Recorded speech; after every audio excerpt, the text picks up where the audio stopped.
তো বিরাদর ইসলাম, যে রাসূলকে সৃষ্টি না করলে না আমরা জমিন পেতাম না আসমান পেতাম, সুন্দর চেহারা, সুন্দর দাড়ি, সুন্দর চোখ, কিছুই হতো না। সেই নিয়ামত আল্লাহ জমিন দিয়েছেন, বলেননি বান্দা ইহসান করলাম। আসমান দিয়েছেন, বলেননি ইহসান করলাম। আল্লাহ চোখ দিয়েছেন, হাত দিয়েছেন, কত ইহসান করেছেন, কিন্তু আল্লাহ বলেননি ইহসান করেছি। মহান রব্বুল আলামিন যেই দিন আমার আপনার নবীকে পাঠিয়েছেন, আল্লাহ বলেছেন আমি আমার হাবিবকে দিয়ে তোমাদের প্রতি ইহসান করলাম। জোরে বলুন সুবহানাল্লাহ। এত বড় নিয়ামত, যার ওসিলায় তাওহীদ পাওয়া গেছে, যার ওসিলায় কোরআন পাওয়া গেছে, যার ওসিলায় নামাজ পাওয়া গেছে, যার ওসিলায় কুল কায়নাত পাওয়া গেছে, আর কিয়ামতের ময়দানে জিনার ওসিলাতে জান্নাত পাওয়া যাবে, সেই মুহাম্মদ রাসূলুল্লাহ সাল্লাল্লাহু আলাইহি ওয়াসাল্লাম এই পবিত্র মহিনার 12 তারিখে জন্মগ্রহণ করেছেন। জোরে বলতে হবে সুবহানাল্লাহ। তাই আর ইমাম ইবনে কাসির রাহমাতুল্লাহ আলাইহি নিজের কিতাব আল বিদায়া ওয়ান নিহায়ার মধ্যে সহিহ সনদে হাদিস নিয়েছেন। হযরতে আব্দুল্লাহ ইবনে আব্বাস রাদিয়াল্লাহু তাআলা আনহু বলেন যে নবী পাক সাল্লাল্লাহু আলাইহি ওয়াসাল্লাম 12ই রবিউল আউয়াল সোমবারের দিনে তিনি জন্মগ্রহণ করেছেন। জোরে বলেন সুবহানাল্লাহ। এটা সহিহ হাদিস দ্বারা প্রমাণিত এবং জমহুর মুহাদ্দিসিনে কিরামের মত এটাই যে 12ই রবিউল আউয়ালে নবী মুস্তাফা জন্মগ্রহণ করেছেন। তাই হাজারো বছর থেকে মুসলমান 12ই রবিউল আউয়ালি ঈদে মিলাদুন নবী পালন করে। জোরে বলতে হবে সুবহানাল্লাহ। এইবার চলে আসেন বিরাদর ইসলাম, মিলাদুন নবী কেন পালন করব, এর হাকিকত কি? মিলাদুন নবী কি রাসূল পালন করেছেন, সাহাবা পালন করেছেন, আহলে বাইত পালন করেছেন? এখন এই বর্তমান জামানাতে কিছু জাহিল জন্মগ্রহণ করেছেন, তারা বলতে চায় চার মাযহাবের ইমাম আবু হানিফা কি পালন করেছেন, ইমাম শাফি কি পালন করেছেন, ইমাম মালিক, ইমাম আহমদ বিন হাম্বল ইনারা কি মিলাদুন নবী পালন করেছেন? তো আমি বলতে চাই ইমামে আযম আবু হানিফা থাক, ইমাম শাফি থাক, চার মাযহাবের ইমাম একদিকে, সারা পৃথিবীর ইমাম মুহাম্মদ রাসূলুল্লাহ মিলাদুন নবী নিজেই পালন করেছেন। বলেন সুবহানাল্লাহ। তাহলে রাসূলের পাক যখন পালন করে নিলেন আর তো কথা থাকে না, নাকি বলেন? বলেন। আর একটা মাসআলা জেনে নেন, কোন আমলের জন্য প্রত্যেক ব্যক্তির করা জরুরি নয়। যে কোনো একজন সাহাবী হোক, মুহাম্মদ রাসূলুল্লাহ সাল্লাল্লাহু আলাইহি ওয়াসাল্লাম যদি একবার করে নাই, তারপরে যে কোনো একজন সাহাবী করেছেন, রাসূলের পাকও করেননি, তবু ওই আমল উম্মতের জন্য চিরকাল করা বৈধ, বরং সওয়াব হয়ে যায়। জোরে বলেন সুবহানাল্লাহ। এবার চলে আসেন আমি আপনাদের সম্মুখে সর্বপ্রথম আল্লাহ তাবারাক ওয়া তাআলার কোরআন এই বিষয়ে কি বলেছেন। যখন তুমি নিয়ামত পাবে, সেই নিয়ামত পেয়ে তুমি কি করবে? আল্লাহ বলেন কুল বিফাদলিল্লাহি ওয়া বিরাহমাতিহি ফাবিযালিকা ফালইফরাহু। আল্লাহ বলেন মাহবুব তুমি বলো, যদি তোমরা আল্লাহর রহমত পাও, আল্লাহর ফজল পাও, তো আনন্দ হয়ে যাও, আনন্দ প্রকাশ করো। জোরে বলেন সুবহানাল্লাহ। তারপর আল্লাহ পাক বলেছেন ওয়া আম্মা বিনিমাতি রাব্বিকা ফাহাদ্দিস। আল্লাহ তাবারাক ওয়া তাআলা বলছেন আমি আল্লাহর নিয়ামতের তোমরা বেশি বেশি করে চর্চা করো। জোরে বলেন সুবহানাল্লাহ। আল্লাহ ওই পবিত্র কোরআন পাকে বলেছেন ওয়া যাক্কিরহুম বিআইয়ামিল্লাহ। আল্লাহর দিনগুলি মানুষের স্মরণ করিয়ে দাও। একটু জোরে হবে না সুবহানাল্লাহ? আল্লাহর দিনগুলিকে মানুষের স্মরণ করিয়ে দাও, আল্লাহর নিয়ামতের চর্চা করো, রহমত পেলে খুশি প্রকাশ করো, ফজল পেলে খুশি প্রকাশ করো। আল্লাহর কসম খেয়ে বলি, এই জমিনের মাটিতে মুহাম্মদ রাসূলুল্লাহ চাইতে বড় না কোনো ফজল পাওয়া যাবে, না কোনো রহমত পাওয়া যাবে, না মুহাম্মদ রাসূলুল্লাহর চাইতে বড় কোনো অনুগ্রহ পাওয়া যাবে। জোরে বলতে হবে সুবহানাল্লাহ।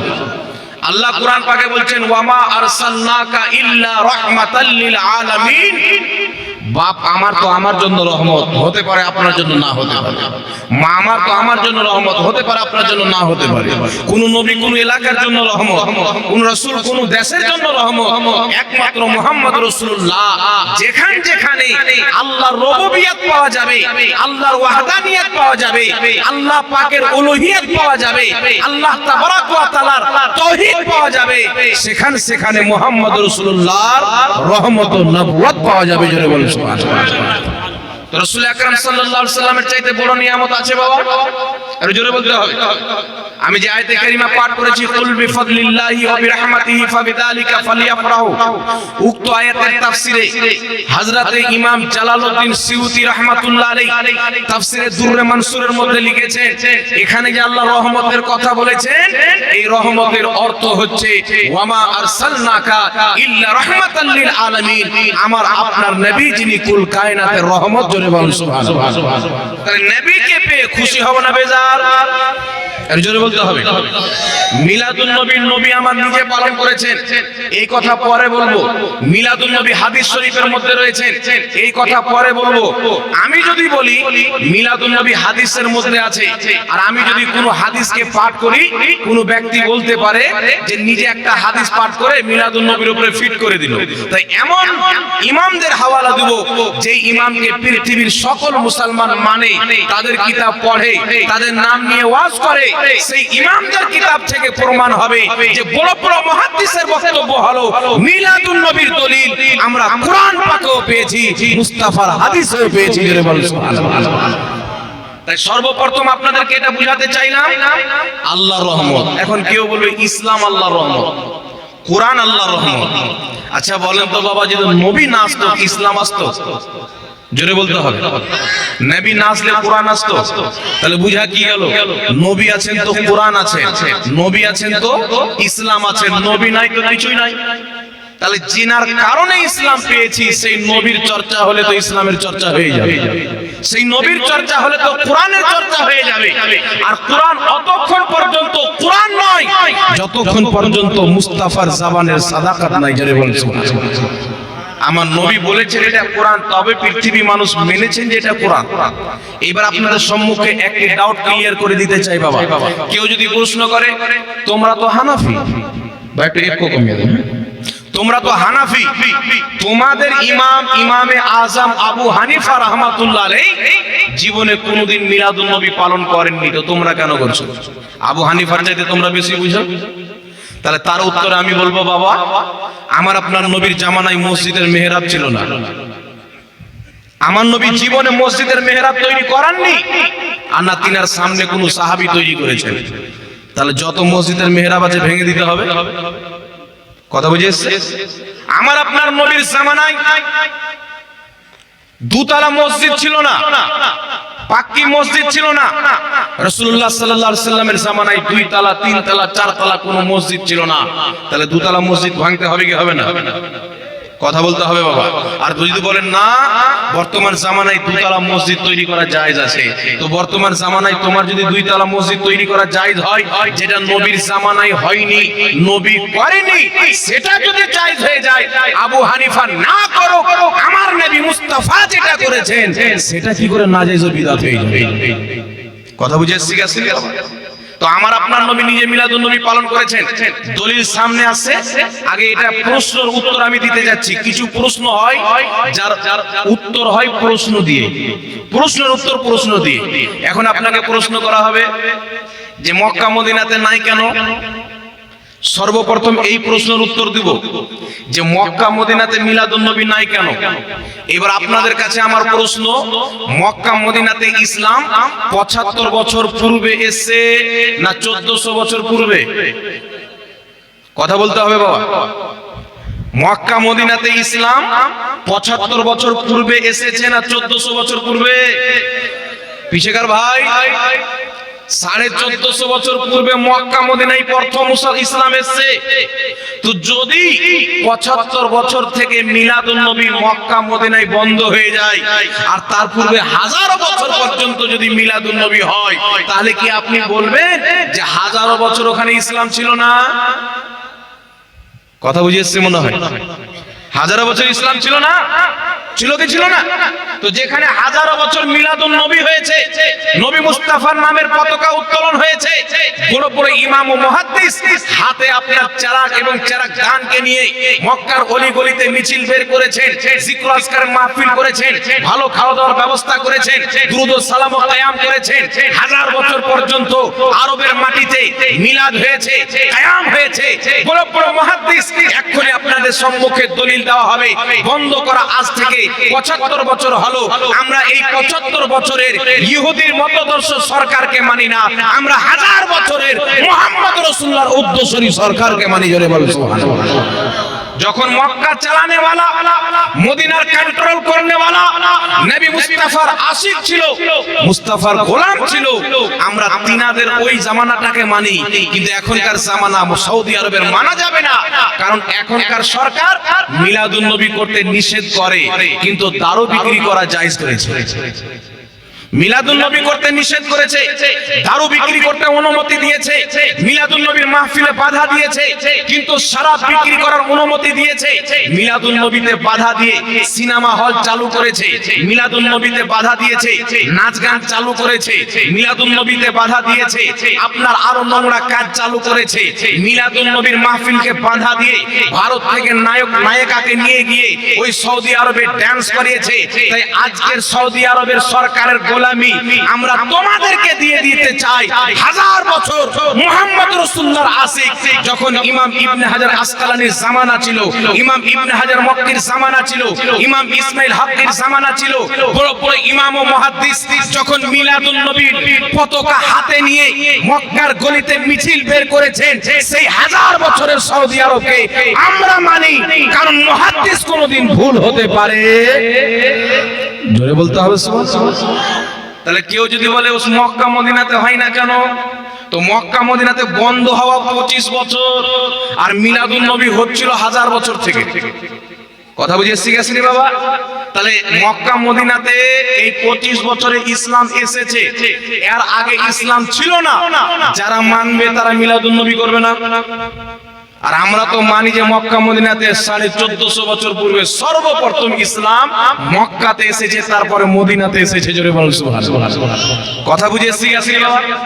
এবার আমার দিকে লক্ষ্য করবেন, একটি কথা মনে রাখবেন, বর্তমান জামানাতে দুটি দল যে মিলাদুন নবীর বিরোধিতা করে। এইদিকে মিলাদুন নবীর চাঁদ উঠে, মিলাদুন নবীর যখন চাঁদ উঠেছিল, আমার নবী দুনিয়াতে আসবেন, হাদিস শরীফের মধ্যে তাফসীরের কিতাবের মধ্যে এসেছেন, শয়তান 3 জায়গাতে সবচাইতে বেশি কান্না করেছিল। তার মধ্যে একটি জায়গা হচ্ছে যেই দিন আমার আপনার নবী জন্মগ্রহণ করেছিলেন, সেই দিন শয়তান সবচাইতে বেশি কান্না করেছিল। আমার নবী জন্মগ্রহণ করছেন 12ই রবিউল আউয়াল। সমুদ্রের এক কন্যারের মাছ আর এক কন্যারের মাছকে গিয়ে সুসংবাদ দিচ্ছে আজকে আল্লাহর হাবিব আসতেছে। আমার নবী দুনিয়াতে জন্মগ্রহণ করবেন, আকাশের পাখিগুলি এক অপর পাখিরকে সুসংবাদ দিচ্ছে, পাথর কাপড় এক অপরকে সুসংবাদ দিচ্ছেন, ফেরেশতারা আসমান থেকে মিছিল বের করে জমিনে চলে আসতেছে। আল্লাহু আকবার কবীরা। গাছগাছালি আনন্দতে মা আমিনার ঘরের দিকে ঘুরে গেছেন।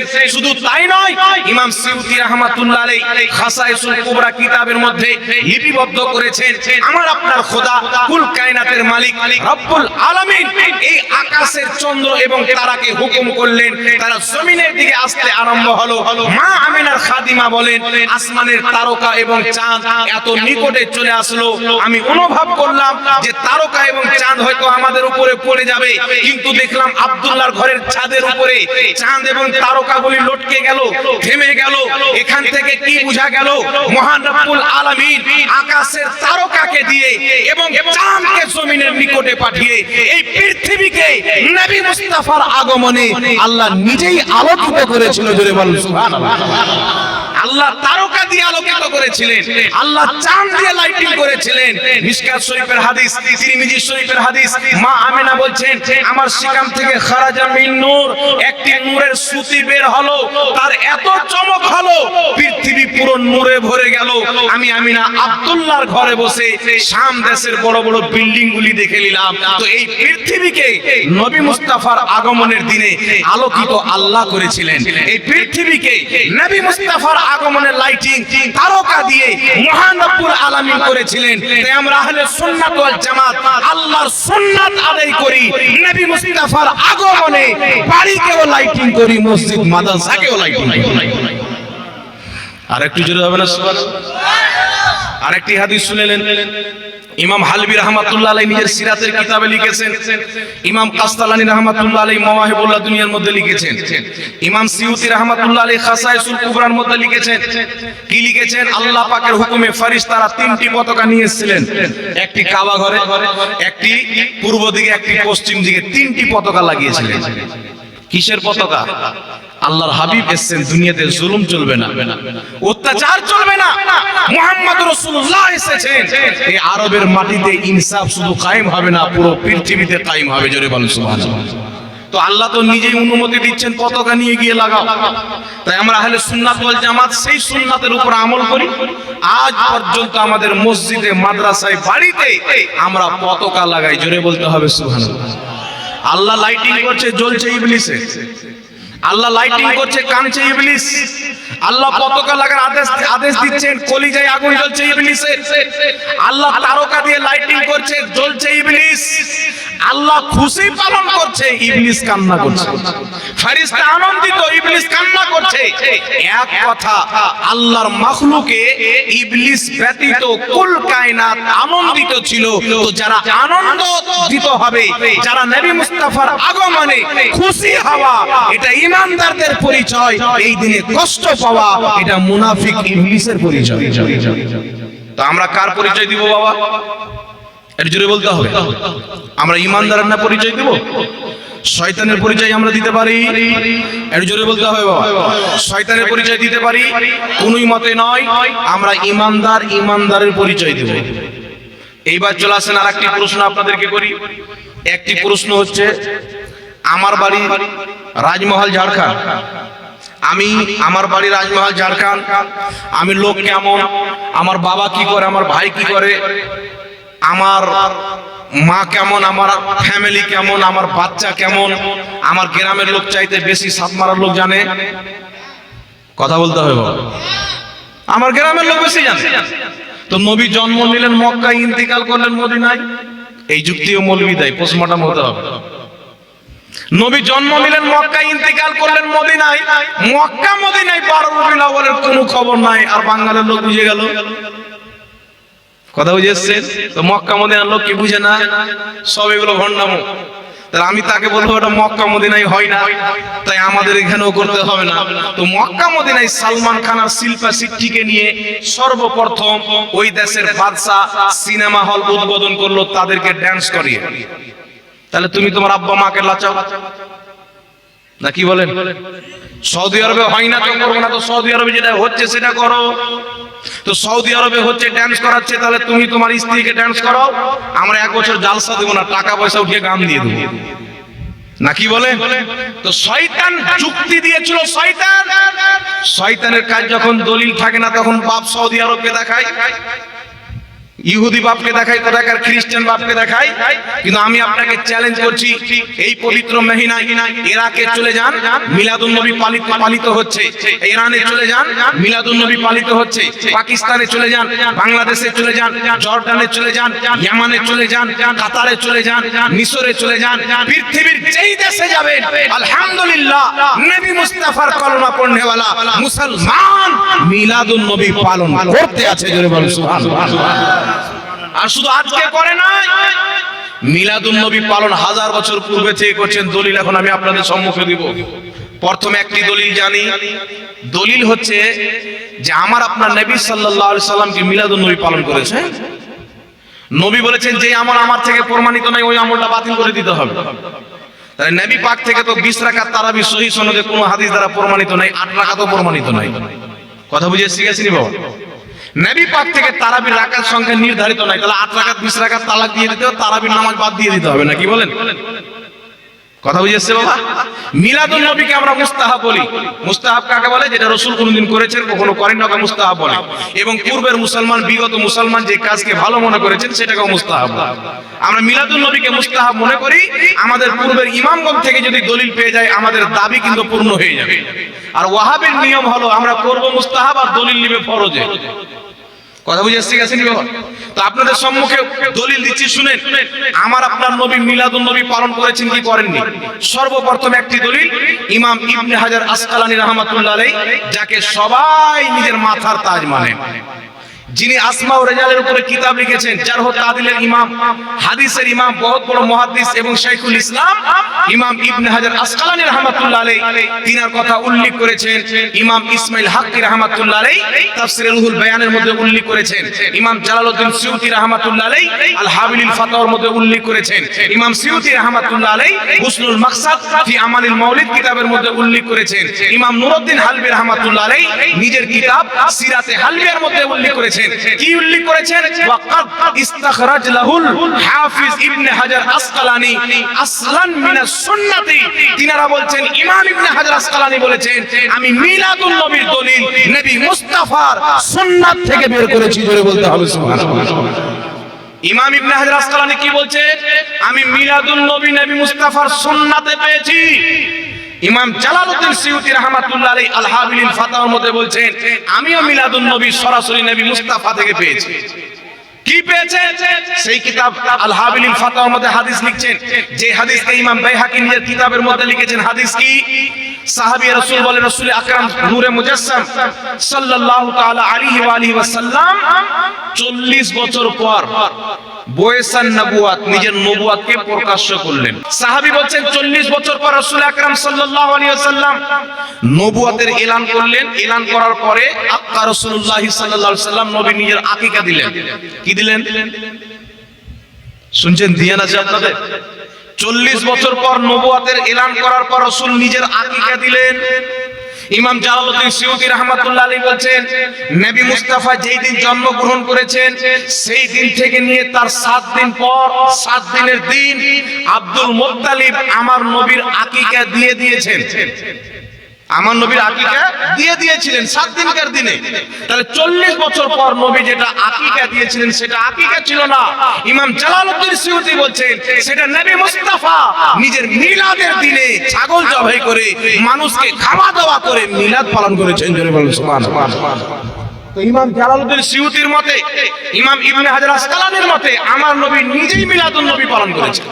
তাহলে যদি মুহাম্মদ রাসূলুল্লাহ নিজের জন্মের খুশিতে আমি এই দিনে এসেছি বলে ছাগল জবাই করে মানুষকে খাইয়ে দাইয়ে আল্লাহর শুকরিয়া আদায় করে, আল্লাহ এই দিনে তুমি আমাকে পাঠাচ্ছো, সেই নবীর মাননেওয়ালা উম্মত কিয়ামত পর্যন্ত নবী মুস্তাফার মিলাদের দিনে মানুষের খাওয়া দাওয়ার ব্যবস্থা করবে, কোরআন তেলাওয়াতের ব্যবস্থা করবে, জিকির আজকারের মাহফিলের ব্যবস্থা করবে।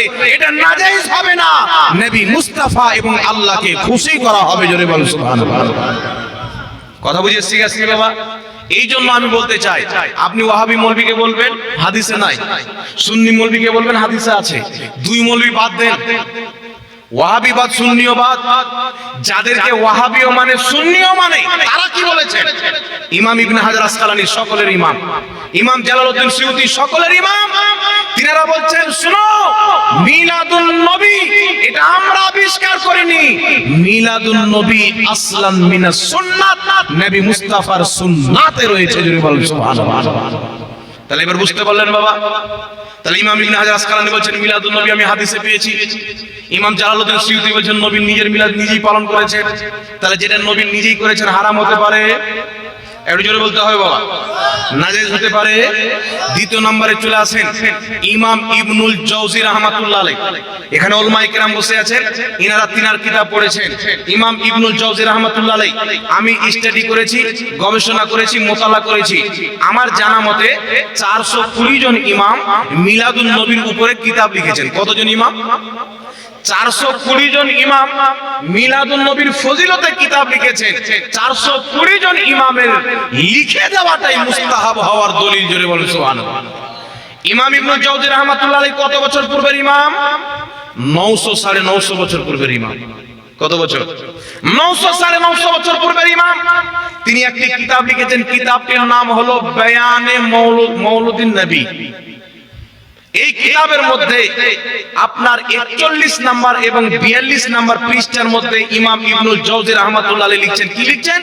লিখছেন, যুগ যুগ থেকে মুসলমান মক্কাতে, মদিনাতে, পূর্ব পশ্চিম পুরো বিশ্বতে যুগ যুগ থেকে মুসলমান 12ই রবিউল আউয়ালের যখন চাঁদ বেরিয়ে আসে তারা নবী মুস্তাফার আগমনের খুশিতে বড় বড় মাহফিল করে, কোরআন তেলাওয়াত করে, জিকির ও আজকার করে, ওয়াজ ও নসিহত করে, মানুষের খাওয়া দাওয়ার ব্যবস্থা করে, জুলুস ও মাহফিল করে, তারা নেক কাজের মাধ্যমে এই মহিনাটাতে আনন্দ প্রকাশ করে আল্লাহর শুকরিয়া আদায় করে। জোরে বলেন সুবহানাল্লাহ। তাহলে 950 বছর পূর্বের ইমাম বলছে যে যুগ যুগ থেকে মুসলমান, এর মানে তিনার পূর্ব এই কাজটা হচ্ছিল। কথা বুঝে এসছি বাবা? তারপরে ইমাম তাহিয়া রাহমাতুল্লাহ আলাইহি 900 বছর পূর্বের ইমাম মিলাদুন নবীর উপরে কিতাব লিখেছেন। বিশ্ববিখ্যাত ইমাম কাস্তালানী রাহমাতুল্লাহ আলাইহি নিজের কিতাব মাওয়াহিবুল লাদুনিয়ার মধ্যে লিখেছেন। কত বড় ইমাম! ইনাকে বলা হয় শারহে বুখারী। ইনি বুখারী শরীফের শারা লিখেছেন। নিজের কিতাব মাওয়াহিবুল লাদুনিয়ার মধ্যে কি লিখছেন?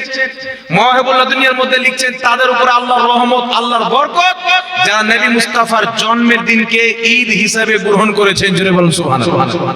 এখন কিছু গাঁজাখোর লোক বেরিয়েছে, বলছে বকরি ঈদের 2 রাকাত নামাজ, রোজার ঈদের 2 রাকাত নামাজ, মিলাদুন নবীর রোজা নামাজ কই?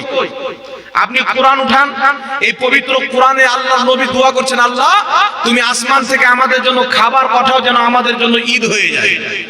তাহলে ওই ঈদের নামাজ কই বেটা? কথা বুঝেছে? আল্লাহর নবী দোয়া করছেন যেই দিন খাবার পাঠাবে আল্লাহ, সেই দিনকে বলছে ঈদ। তাহলে ওই ঈদের দোয়া কই? কথা বুঝেছে? ওই ঈদের নামাজ কই? ওই ঈদের নামাজ কেন নাই? ঈদ মানে নামাজ হতে হবে, এটা মূর্খ জাহিলদের তরিকা, এটা ইসলামের তরিকা নয়। সমস্ত জ্ঞানী ব্যক্তিরা জানে, যারা ঈদের ব্যাখ্যা করেছেন, ডিকশনারি কিতাবে ঈদের ব্যাখ্যা যখন দেখবেন ঈদ শব্দের তাতে লেখা আছে ঈদ তাকে বলা হয় যেই দিনটা প্রত্যেক বছর ফিরে আসে। ঈদ সেই দিনকে বলা হয় যেই দিন কোনো নিয়ামত, কোনো অনুগ্রহ আল্লাহ তাআলার পাওয়া যায়, আর সেই দিন মানুষ খুশি হয়, ওটাকে ওই ঈদের দিন বলে। বলেন সুবহানাল্লাহ। আর নবীর চাইতে বড় নিয়ামত কি আছে বাবা? কথা বুঝে এসেছে? এখন একটি হাদিস দলিল দিবে মুসান্নাফে আব্দুর রাজ্জাক। রাসূল পাক বলছেন লা তাত্তাখিযু ইয়াওমান ঈদা, তোমরা কোনো দিনকে ঈদ বানায়ো না। লা তাত্তাখিযু শাহরান ঈদা, তোমরা কোনো মহিনাকে ঈদ বানায়ো না। সফর একটি মহিনা, এই সফরের মহিনাকে ইহুদি খ্রিস্টানরা পুরো মহিনা ঈদ হিসাবে উদযাপিত করত। তাই রাসূল পাক এই ইহুদিদের ব্যাপারে বলেছে তোমরা কোনো দিনকে, কোনো মহিনাকে ঈদ বানায়ো না। ওই ইহুদিদের প্রতি হাদিসকে ফিট করে মুমিনদের প্রতি। কথা বুঝে এসেছে? আর বুখারী শরীফের মধ্যে হাদিস, সাহাবী রাসূল বলেন খারজিদের চরিত্র হলো যেইগুলো আয়াত, যেইগুলো হাদিস নাজিল হয়েছে, অবতীর্ণ হয়েছে বা বলা হয়েছে আপনার অমুসলিমদের জন্য, মুশরিকদের জন্য, কাফিরদের জন্য, খারজিরা ওই আয়াত, ওই হাদিসগুলি ফিট করবে মুমিনদের উপরে, আউলিয়া আম্বিয়ার উপরে ফিট করবে। এই চরিত্র লামাযহাবীদের মধ্যে আছে। কিন্তু বিরাদর ইসলাম এটি কোনোদিন মিলাদুন নবীকে অস্বীকার করা হয়নি। এর উত্তর কে দিয়েছেন? এর উত্তর বড় বড় ইমামরা নিজের কিতাবের মধ্যে দিয়েছেন। যেমন ইমাম জাওজি, আরো অসংখ্য ইমাম ব্যাখ্যা নিজের কিতাবের মধ্যে করে দিয়েছেন। যেই ঈদ দিনকে ঈদ বানাতে নবী নিষেধ করেছেন, মহিনাকে ঈদ বানাতে নিষেধ করেছেন, সেই মহিনাটা নবীর জন্মের দিনকে নয়, সেটা হচ্ছে ইহুদি খ্রিস্টানদের সফর মাসের ব্যাপারে রাসূল করিম সাল্লাল্লাহু আলাইহি সাল্লাম বলেছেন, নচেত নবী মুস্তাফা যেই দিন এসেছে সেই দিন শুধু ঈদ নয়, ঈদের চাইতেও আলা ঈদ। জোরে বলুন সুবহানাল্লাহ। তার কারণে ইমামুল ফুকাহা, হানাফি মাযহাবের বিখ্যাত ইমাম ইমামুল ফুকাহা রাহমাতুল্লাহ আলাইহি নিজের কিতাব ইমামুল ফুকাহা, ইমাম ইবনে আবিদিন শামী রাহমাতুল্লাহ আলাইহি নিজের কিতাব ফাতাওয়া শামীর মধ্যে লিখতেছেন আন্না আফদালাল লায়ালি লাইলাতু মাউলিদিহি। তিনি বলছেন নিশ্চয় যত ফজিলতপূর্ণ রাত্রি রয়েছে, এই সমস্ত ফজিলতপূর্ণ রাত্রির উপরে ভারী নবী মুস্তাফার মিলাদের রাত্রি। একটু জোরে বলতে হবে সুবহানাল্লাহ। কথা বুঝতে পারছেন আপনারা বাবা? ইমাম ইবনে আবিদিন শামী বলছেন যত ফজিলতপূর্ণ রাত্রি রয়েছে, এই সমস্ত ফজিলতপূর্ণ রাত্রির উপরে ভারী হচ্ছে নবী মুস্তাফার মিলাদের রাত্রি।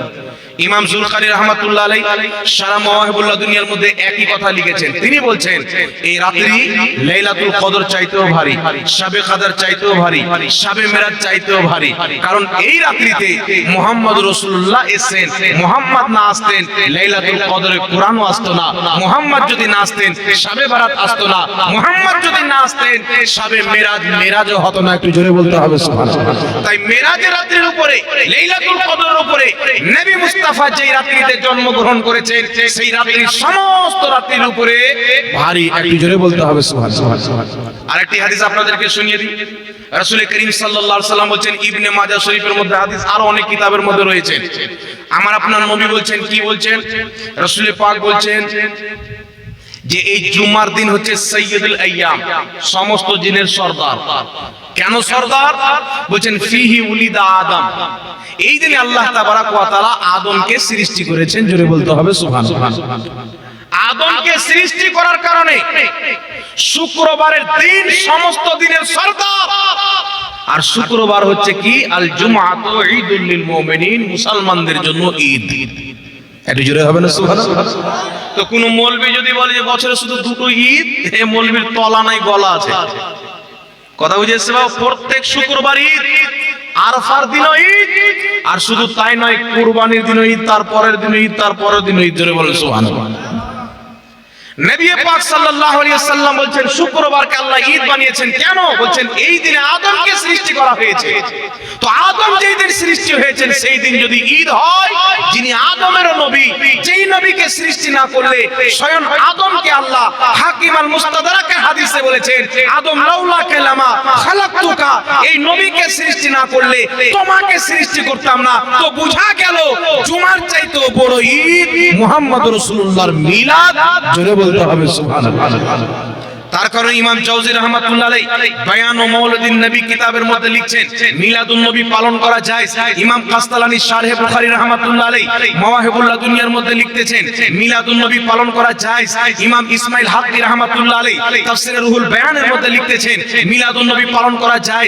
ইমাম সিয়ুতী রাহমাতুল্লাহ আলাইহি নিজের কিতাব আল হাবিলিল ফাতাওয়া প্রথম খণ্ড 130 পৃষ্ঠার মধ্যে লিখতেছেন মিলাদুন নবী পালন করা যায়। জগৎ বিখ্যাত ইমাম জালালউদ্দিন সিয়ুতী রাহমাতুল্লাহ আলাইহি নিজের আরেকটি কিতাব হুসনুল মাকসাদ ফি আমালিল মাউলিদ কিতাবের মধ্যে লিখতেছেন মিলাদুন নবী পালন করা যায়। আরো জগৎ বিখ্যাত কিতাবগণ ইমাম মুল্লা আলী কারি রাহমাতুল্লাহ আলাইহি মাওয়াদিউর রাবি কিতাবের মধ্যে লিখতেছেন মিলাদুন নবী পালন করা যায়। জগৎ বিখ্যাত ইমাম নবী মুস্তাফার মিলাদের উপরে 400 জনের চাইতে বেশি ইমাম কিতাব লিখে ফতোয়া দিয়েছেন মুহাম্মদ রাসূলুল্লাহর জন্মদিন পালন করা শরীয়তে জায়েজ আছে। জোরে বলুন সুবহানাল্লাহ। এখানে আরেকটা প্রশ্ন আছে বাবা। প্রশ্ন হচ্ছে খ্রিস্টানরা নিজের নবী ঈসার জন্মদিন পালন করে, তোমরা আমাদের নবীর পালন করো, তোমরা দুটোর মধ্যে তফাৎ কি? একটা প্রশ্ন আছে, এই প্রশ্নের জবাব ইমাম ইবনে হাজার আসকালানি দিয়েছেন। জোরে বলুন সুবহানাল্লাহ। এরা নাম দিয়েছে সালাফি, কিন্তু সমস্ত সালাফগণ মিলাদুন নবী পালন করেছেন, মিলাদুন নবী জায়েজ বলেছেন, সওয়াবের কাজ বলেছেন। এটা এরা মানতে চায় না। তো যে সালাফকে না মানবে ও সেলফি হবে, সালাফি হবে না। কথা বুঝেছিস বাবা? সেলফি আর সালাফির মধ্যে আসমান জমিন তফাৎ। এখন প্রশ্ন করবে যে তোমরা ঈসার জন্মদিন পালন করে খ্রিস্টানরা, তোমরা পালন করবে আমাদের নবীর জন্মদিন, তো দুটোর মধ্যে তফাৎ কি থাকলো? ইমাম ইবনে হাজার আসকালানী রাহমাতুল্লাহ আলাইহি কি বলছেন শুনেন। আমার আপনার নবী হিজরত করে মক্কা থেকে মদিনা গেলেন। ইহুদিরা রোজা রেখেছেন। রাসূল জিজ্ঞাসা করছেন কেন রোজা রেখেছে? তারা বলল এই দিনে আল্লাহ আমাদের নবী মুসাকে নাজাত দান করেছিলেন, সমুদ্রের মাঝে রাস্তা দান করেছিলেন, ফিরআউনকে গারক করে দিয়েছিলেন। তো আমাদের নবীকে নাজাত দেওয়ার কারণে আমরা এই দিনে কি পালন করি? রোজা রাখি। কি রাখি? জোরে বলেন। তো আমার আপনার নবী বললেন না যে ইহুদিরা রোজা রাখে, তো আমরা কেন রোজা রাখবো? আমার আপনার নবী সাল্লাল্লাহু আলাইহি ওয়াসাল্লাম কি বললেন? আমার নবী বললেন ইহুদিরা যদি মুসা নবীকে আল্লাহ নাজাত দিয়েছিলেন তাই যদি রোজা রাখে, তো মুসা নবী তো আমাদের নবী, আমরা তো বেশি হক রাখি, আজ থেকে আমরাও রোজা রাখবো। আগামী বছর যদি বেঁচে রাখি, ইহুদি একটা রাখে, আমরা দুটো রাখবো। জোরে বলেন সুবহানাল্লাহ। তাহলে কি বোঝা গেল? ইহুদি করলে আমাদের করা যাবে না, এই কথাটি ভুল। যদি ইহুদি করলে আমাদের করা যেত না, তাহলে মুস্তাফা বলতেন ইহুদি রোজা রাখে 10 মুহররমে, তোমরা রাখিও না। আমার নবী বলেন ইহুদি যদি একটা রাখে ঈসা নবীকে স্মরণ করে, মুসা নবীকে, তোমরা দুটো রাখো। তেমন ঈসা নবীর জন্মদিন যদি ইহুদি একবার পালন করে, আমরা মুহাম্মদ রাসূলুল্লাহর জন্মদিন তার চাইতেও সুন্দর করে শরীয়ত অনুযায়ী ধুমধাম করে পালন করব। জোরে বলেন সুবহানাল্লাহ। কথা বুঝে শিখেছি বাবা? তো জবাব তো মুহাদ্দিসিন কিরাম আগেই দিয়ে দিয়েছে, কিন্তু বর্তমানে সমাজের মধ্যে ফিতনা ভরতে হবে, নালে আমেরিকা থেকে ডলার আসবে না, তেল আবিব থেকে ডলার আসবে না। এই ডলার নেওয়ার জন্য এই সমস্ত বিভ্রান্তি মানুষের মধ্যে ভরা হয়। নচেত আল্লাহর কসম খেয়ে বলি মিলাদুন নবী পালন করা যায়। এটা এমন পরিষ্কার মশলা যেমন দিনের বেলা সূর্য, রাত্রি বেলা চাঁদ। কথা বুঝে শিখেছি। এইবার আপনাদেরকে বলি বাবা দুটি কথা, এক হচ্ছে দেওবন্দি, এক হচ্ছে লামাযহাবী। নিজেকে বলে আহলে হাদিস, কিন্তু হাদিসের হওয়া মানে না। তারা বলতে চাই মিলাদুন নবী পালন করা বিদআত। মিলাদুন নবী পালন করা বিদআত যদি তাদের কথা মেনে নেওয়া হয়, তাহলে সর্বপ্রথম লামাযহাবী বিদআতি প্রমাণ হবে। কারণ লামাযহাবীদের গুরু নওয়াব সিদ্দিক হাসান খাঁ ভোপালী নিজের কিতাবের মধ্যে লিখেছে, নবী মুস্তাফার জন্মের দিনে যদি মুসলমান খুশি না হয় ওর ঈমান নাই, ও মুসলমান নয়। আহলে হাদিসদের বড় ইমাম লিখছে, নবীর মিলাদের দিনে যদি খুশি না হয় ও মুসলমান হতে পারে না। তাহলে বুঝা গেল রবিউল আউয়ালে যারা খুশি হয় তারা মুসলমান, তোমরা খুশি হও না, তোমাদের ফতোয়া অনুযায়ী তোমাদের ঈমান নাই, তোমাদের মনের ফতোয়া। দ্বিতীয় নাম্বার, আহলে হাদিসদের সবচাইতে বড় গুরু ঘন্টা যার নাম হলো ইবনে তাহমিয়া। কি নাম? ইবনে তাহমিয়া নিজের কিতাব ইকতিদাউল সিরাতাল মুস্তাকিমের মধ্যে লিখতেছেন, এই কিতাবটি বেইরুত থেকে ছাপা হয়েছে, সৌদি আরব থেকেও ছাপা হয়েছে। কি লিখছেন? বলেন যেই মুসলমান মিলাদুন নবী পালন করে তারা নবীর মুহাব্বতই পালন করে। ইবনে তাহমিয়া বলছে আহলে হাদিসদের গুরু মুহাম্মদ রাসূলুল্লাহর মুহাব্বতই পালন করে, নবীর মুহাব্বতে মিলাদ পালন করার কারণে তাদেরকে আল্লাহ প্রচুর সওয়াব দান করবে। জোরে বলুন সুবহানাল্লাহ। আহলে হাদিসের বাপ বলছে সওয়াব দান করবে, আর বেটা বলছে যে গুনাহ হবে। কথা বুঝে শিখেছি বাবা? আমার নবী বলছেন মুনাফিক তাকে বলে তাদের দোহরা চরিত্র হবে, কিতাবে লিখবে কিছু আর মুখে ফতোয়া দিবে কিছু, আর হচ্ছে মুনাফিক। তো এই মুনাফিককে চিনতে হবে। তাদের বাপ বলছে মিলাদুন নবী পালন করা সওয়াব, আর বেটা বলছে বিদআত। তো আমাদের উপরে ফতোয়া না লাগে, আপনার বাপের উপরে লাগা। কথা বুঝে এসছে বাবা? এইবার চলে আসেন সকলের গ্রহণযোগ্য মুহাদ্দিস। বাংলাদেশে একটা শয়তান আছে মুজাফফর বিন মুহসিন, নাম শুনেছেন? একবারে ডাহা শয়তান, চেহারা দেখলে বুঝে যাবেন, কিছু বলার প্রয়োজন পড়বে না। এই একটি কিতাব লিখেছেন, তার ফাতোয়ার কিতাব 2 খণ্ডে পাওয়া যায়। আমার কাছে ওই ওর ফাতোয়ার কিতাবটি রয়েছে। সেই ফাতোয়ার কিতাবে রাফায়েদানকে প্রমাণ করতে গিয়েছেন। আরেকটি কিতাব লিখেছে জাল হাদিসের কবলে রাসূলুল্লাহ সাল্লাল্লাহু আলাইহি ওয়াসাল্লাম। এই কিতাবের মধ্যে রাফায়েদানের বয়ান করতে গিয়ে দলিল নিয়েছেন শাহ ওয়ালিউল্লাহ মুহাদ্দিস দেহলভির কিতাব থেকে, যে শাহ ওয়ালিউল্লাহ মুহাদ্দিস দেহলভি রাহমাতুল্লাহ আলাইহি রাফায়েদানের পক্ষে ফাতোয়া দিয়েছেন। মানে শাহ ওয়ালিউল্লাহ মুহাদ্দিস দেহলভিকে তারাও মুহাদ্দিস মানে। শাহ ওয়ালিউল্লাহ মুহাদ্দিস দেহলভি রাহমাতুল্লাহ আলাইহি কি বলছেন? নিজের কিতাব ফুয়ুজুল হারমাইন, সেই কিতাবের মধ্যে লিখতেছেন আমরা প্রত্যেক বছর নবীর মিলাদ পালন করতাম, এক বছর ভুলে গেছি। যেই দিন মিলাদুন নবী 12ই রবিউল আউয়াল হঠাৎ করে স্মরণে এসে আজকে তো নবীর জন্মদিন, কোন প্রস্তুতি নিনি, শুধু বাড়িতে কিছু বাদাম ভিজা ছিল সে নিয়ে এসে আমরা ফাতিহা করে নবীর মিলাদ পালন করলাম। রাতে ঘুমিয়েছি, মুহাম্মদ রাসূলুল্লাহ স্বপ্নে এসেছে। মুসলিম শরীফের হাদিস, মিশকাত শরীফের হাদিস, রাসূল পাক বলেছেন মান রাআনি ফিল মানাম ফাকাদ রাআল হক। যেই ব্যক্তি স্বপ্নে আমাকে দেখলো সে আমাকেই দেখলো।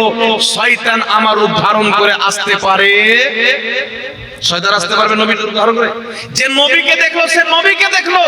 শাহ ওয়ালিউল্লাহ মুহাদ্দিস দেহলভি রাহমাতুল্লাহ আলাইহি যার কিতাবে রেফারেন্স দিয়ে মুজাফফর বিন মুহসিন লা মাযহাবিদের ট্যাপসা বুজরুগ সে কিতাব লিখেছেন, যার হাওয়ালা দিয়েছেন, যাকে সবাই মুহাদ্দিস মানে, আহলে হাদিসদের মুহাদ্দিস, দেওবন্দীদের মুহাদ্দিস, আমরা সুন্নি জামাতকে মুহাদ্দিস মানি। তিনি বলছেন শুধু চানা ভিজা ছিল বাদাম, সেই বাদামের ফাতিহা করে মিলাদুন নবী পালন করলাম। মিলাদুন নবী পালন করার পর রাতে ঘুমিয়েছি, স্বপ্নে মুহাম্মদ রাসূলুল্লাহ এসে বলছেন হে ওয়ালিউল্লাহ আমি জানি তোমরা যে আমার মিলাদ পালন করেছো, আমি মুস্তাফা খুশি হয়ে তোমাকে দিদার দিতে এসেছি। জোরে বল সুবহানাল্লাহ। তাহলে বুঝা গেল নবী মুস্তাফার মিলাদ পালন করলে দুনিয়া কি করে দেখে লাভ নাই, মদিনার সরতাজ দোনো জাহাকে মালিক ও মুখতার মুহাম্মদ রাসূলুল্লাহ খুশি হয়ে যায়। জোরে বল সুবহানাল্লাহ। তাহলে আর কিছু লাগবে বাবা?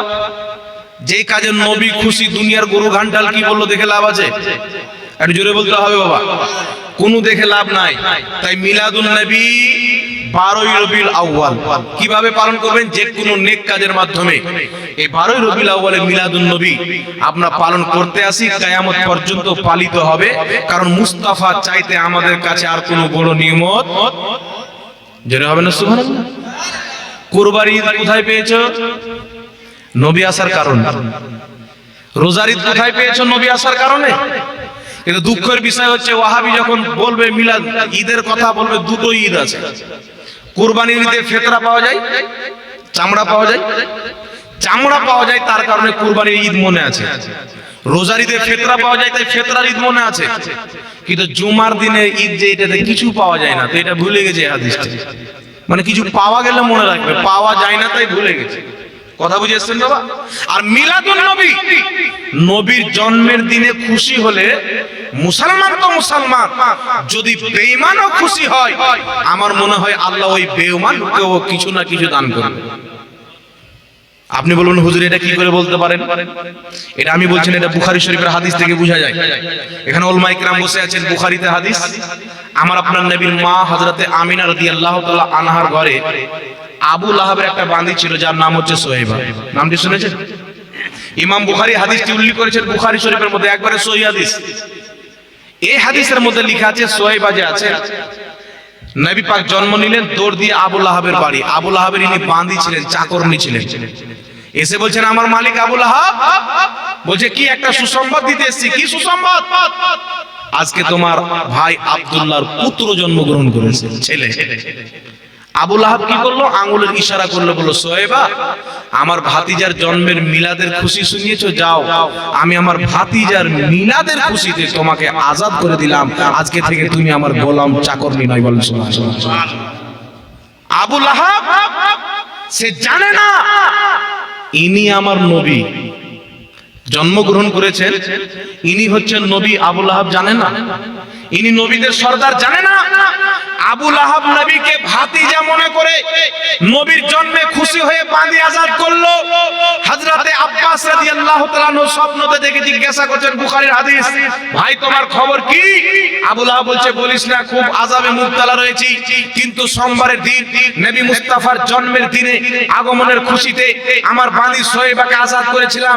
এই আঙ্গুলের ইশারায় সোমবার আমি যখন এই আঙ্গুলটিকে চুষি, আমার ভিতরটা ঠান্ডা হয়ে যায়, আযাবটা হালকা হয়ে যায়।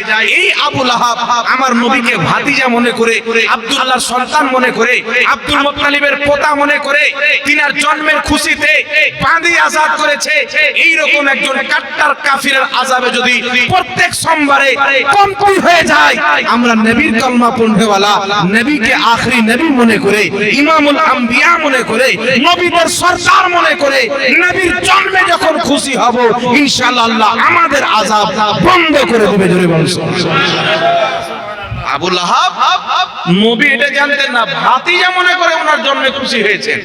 আমরা নবী মনে করে হব, ভাতিজা মনে করে করলে এক লাভ যদি হয়, নবী মনে করে করলে 1000 গুণা বেশি লাভ হবে। একটু জোরে হবে না সুবহানাল্লাহ। এই হাদিস যখন আমরা বয়ান করি, মুর্শিদাবাদের জলঙ্গিতে একটা বিমল দাসের বেটা বেরিয়েছে। এ ভাইপো আমার বলতে চাই, কি বলে জানেন? ভাইপো বলে ভাতিজাকে। এ ভাতিজা বলছে যেটা আবু লাহাবের ব্যাপারে এসেছে, তো যারা মিলাদুন নবী পালন করবে তারা লাহাবি হবে। আমি বলবো ভাতিজা, এই হাদিসকে মিলাদুন নবীর দলিল হিসাবে পেশ করলে যদি লাহাবি হয়ে যায়, তাহলে ইমাম বুখারী যে লিখেছেন, তাহলে উনি কি হবে? ইমাম বুখারী তো সবচেয়ে বড় লাহাবি হবে, নাকি বলেন? মানে হাদিসের উত্তর নাই তো কি বলবেন, একটা লাহাবি টাহাবি কিছু বলে ছেড়ে দিই। কিন্তু আমি তাকে বলবো, ভাইপো আবু লাহাব যতটুকু বুঝেছে তোমরা ততটুকু বুঝো। আবু লাহাব কাফির মুরতাদ হয়ে বুঝতে পেরেছে নবীর জন্মের দিনে খুশি হয়েছে, আল্লাহ তাকে উপকার দিয়েছে। ঠিক না? ঠিক করে বলতে হবে। বুখারীর হাদিস।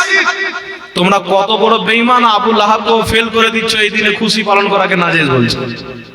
কথা বুঝেছে বাবা? আল্লাহ এদেরকে হেদায়েত দান করুক। একটু জোরে বলুন আল্লাহুম্মা আমিন।